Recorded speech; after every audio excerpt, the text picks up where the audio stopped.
Maíz, otro de los grandes cultivos importantes en Argentina, 5 millones por allá por 2 o 3 ciclos atrás, 4,4, 3,7, 3,7 y quizás todavía optimistas en este año. En realidad cuando uno hace los cálculos en función de los precios que se están manejando para el próximo ciclo, no son muchos los que están pensando en hacer maíz.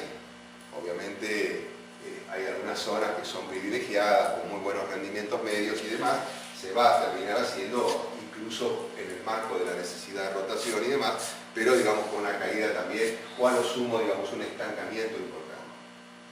La famosa cebada, una cebada que hace 4 o 5 años nadie hablaba de la cebada, estamos en 500, 600 mil hectáreas, y que a partir justamente de la decadencia del trigo, que viene de la mano de la intervención del Estado, que buscaba este famoso tema de la mesa de los argentinos y demás, y lo único que logró es que desapareciera prácticamente el trigo, empieza a crecer en forma sistemática. Yo no pude agregar muchos años más para no ser demasiado aburrido todo esto, pero si uno se remonta a 4 o 5 años, estamos hablando de 500, 600, 700 mil, llegamos al 1.100.000, al 1,5 millones de hectáreas, espectacular, hace 2 años atrás. Yo recuerdo que gente de Francia dice, qué raro que son los argentinos, dice, ustedes en 3 campañas duplicaron el área de un cultivo como la cebada. De 750.000 lo llevaron a 1,5 millones de hectáreas. Nosotros para definir un cambio de 4 o 5% en el contexto de algún cultivo, por ahí pasan 10 años. Y bueno, pero ahí está la diferencia, ¿no? Esta es Argentina, ustedes son de Francia y no son menores la diferencia. Bueno, lo cierto es que llegamos al 1,5 millones y así como llegamos, en un contexto donde ustedes recordarán, parecía que venía para quedarse y que los precios eran espectaculares, hablábamos de cebada de 200 y pico de dólares, y se rompía el mito de el precio enganchado al trigo. ¿Se acuerdan que antes era del 80, el 90%, que la mantenía esto, que lo otro? Bueno, obviamente esto se cae en el 13, 14, por múltiples motivos. Creo que siempre en estos cultivos y en todos los productos hay una situación de precios, pero bueno, vino también anexado el tema climático, sanitario y demás, pero básicamente de precios caen al 1.200.000, y hoy estamos hablando de 950.000 con chances de que sean menores, porque todavía no se completó la siembra y la situación, ustedes saben muy bien, de exceso de humedad y demás, hace que probablemente no se termine completando, con lo cual la caída es realmente importante. Primer concepto de todo esto es que los cereales, que la Argentina, insisto, era era su gran caballito de batalla, lo vemos cayendo de 13,5 millones a 12, a 11, y a lo sumo nos quedamos estancados en torno a esto. O sea, no hay mayor reacción en ese sentido. Por el otro lado, el tema de los oleaginosos. Vamos empezando de abajo para arriba. Los otros, bueno, no hay cambios significativos, es el maní, algo de colza, el lino, ese pobre que no puede existir, que ya no existe, y algún otro, algodón y alguna otra cosa. El girasol, que también era un cultivo emblemático en Argentina, está en su mínima expresión, sin capacidad de reacción y con una posibilidad en el tiempo muy limitada, porque los precios no son muy atractivos y encima le están aplicando un nivel de retenciones absurdo. O sea, hoy pensar en un girasol que esté pagando el 30% en aranceles de aceite o de harina es absurdo. Si no nos permite dar la cuenta para generar la producción y le están cobrando algo sobre una producción que no existe. Calculen que el año pasado, sobre 1,5 millones de hectáreas que se llegaron a producir a lo sumo 2 millones y pico de toneladas, lo producido, digamos, en términos de aceite y de subproductos en materia de derechos de exportación, fueron nada más que 200 millones de dólares. ¿Sí? Toda la recaudación fueron 200 millones de dólares.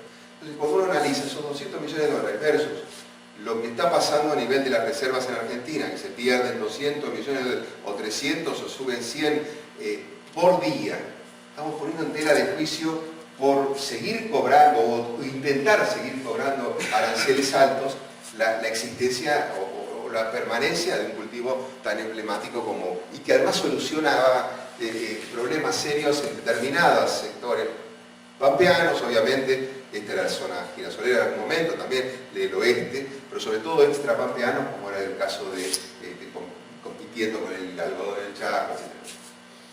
Y la soja, que obviamente sigue como siendo el caballito de batalla, ¿no? Fíjense que nunca se cae, 18,8, 19, 20 y medio, a lo sumo estaremos en niveles más o menos parecidos para el próximo ciclo. Lo cierto entonces es un nivel de cereales que baja, un nivel de oleaginosos que sube, pero a la luz de lo que es el total de la Argentina productiva hoy en día, fíjense que el nivel máximo del 11-12, de 35, casi 36 millones de hectáreas, hoy estamos hablando en torno a los 34, 34 y medio. Lo cual estamos definitivamente estancados. Hace varios años que llevamos un marcado nivel de estancamiento en lo que al área hacendada se refiere. Esto es un poco lo que vimos antes, pero graficado desde los años 90 a la fecha. La línea roja marca los cereales. Fíjense cómo se va cayendo, pero notablemente la participación de los cereales, cómo va subiendo la de los oleaginosos. Y cuando uno lo mide en términos porcentuales, estamos hablando casi del 70% de oleaginosos contra el 30% de cereales. Esto es algo totalmente inédito en el mundo.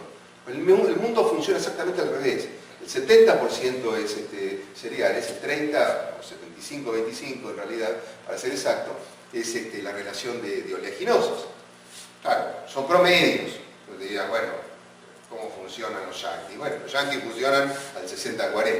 Más equilibrados, son los primeros productores de soja del mundo, pero tienen cualquier cantidad de maíz. Y además eso le permite que en un marco de rotación sea sustentable su producción. Cosa que en la Argentina, con el correr de los próximos años, la situación se va a volver realmente compleja. Incluso los brasileños están marcando una relación de casi el 50% mucho más equilibrada para cada uno de los productos. Con lo cual, digamos, hay una posibilidad, insisto, de rotación mucho mejor y un sistema que se puede ir sosteniendo más en el tiempo. Vamos al tema de producción. ¿Qué pasa en la producción? Bueno, producciones mediocres en trigo, 14 millones, en algún momento podríamos hemos llegado a tener 16, 17 millones de toneladas, hoy estamos hablando casi de la mitad en la del ciclo 12-13, un pequeño repunte en este año, pero sí no deja de ser una producción realmente mediocre. Un nivel de maíz que en realidad en el marco de las actuales siembras se mantiene por una cuestión de rendimientos y rezando de que tengamos un año relativamente bueno climáticamente, como algunos citan de que puede ser niño, y bueno, la implantación y toda la historia de la cosecha gruesa puede ser relativamente buena. La cebada, que en algún momento, digamos, llega a su esplendor, por allá por el 12-13 con 5 millones de toneladas, la caída empieza a ser bien significativa entre ciclos.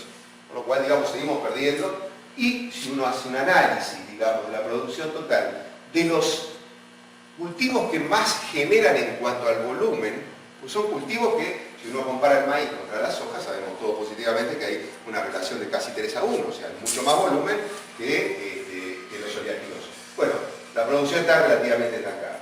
Si uno lo mide en términos de oleaginosos, el único que se mantiene, digamos, y que sigue todavía haciendo el gran aporte a las arcas del Estado es la soja, nada más que la soja.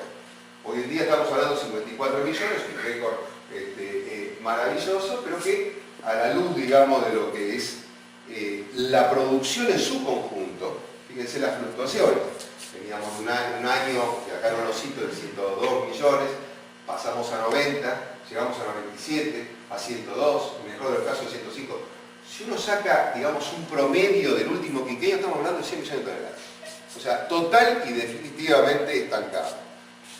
Nosotros planteábamos en algún momento, por allá por el 2002, trabajando en este tema de las proyecciones y demás, un poco la posibilidad, digamos, y los deseos de alcanzar las 100 millones de toneladas. Bueno, se alcanzaron las 100 millones de toneladas, pero nos quedamos en las 100 millones de toneladas.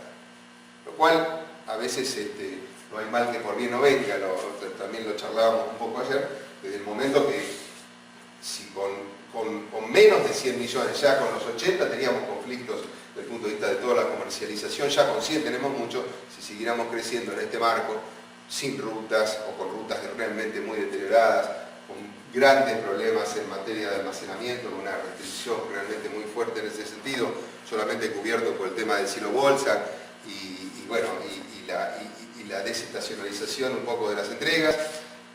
Y además con puertos que hoy son bastante eficientes, pero en algún momento producen algún cuello de botella, bueno, yo no quisiera pensar que podría llegar a pasar con 120 o 130 o 140 millones, como por ahí andan diciendo que es la potencialidad de la Argentina, que no tengo ninguna duda, pero que, digamos, generaría realmente conflictos realmente serios.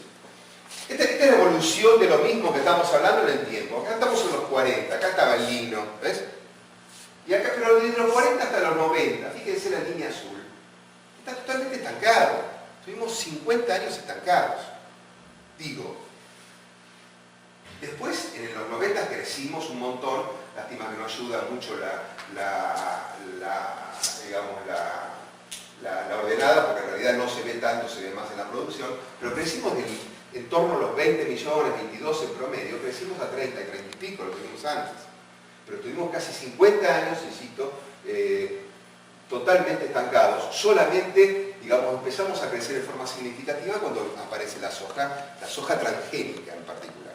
Las variedades, justamente, si uno lo mide, acá está, la inclusión masiva de la soja transgénica, 96, 97, 95, 96, 97, a partir de ahí, lo mismo, digamos, desde el punto de vista de la producción, totalmente estancado por 50 años, y a partir de ahí, estábamos cerca de los 50 millones de toneladas, se produce el gran cambio y obviamente crecemos casi al doble. El tema que hoy, digamos, nos desvela más es, tuvimos 50 años estancados, crecimos una barbaridad, vamos a estar, me imagino que no otros 50 años estancados, pero por lo menos lo que sí estamos viendo es que los 5 estos estamos total y definitivamente en una situación bastante limitada en materia de producción. Obviamente acá tenemos una marca bien significativa que ha sido la cosecha 9-10, si mal no recuerdo, que fue esa famosa soja de los 32 millones de toneladas, que fue realmente una lágrima y bueno, fue una caída significativa. Pero si no, estamos obviamente en niveles deseables para lo que era los fines de la década pasada, pero que se quedaron en el tiempo.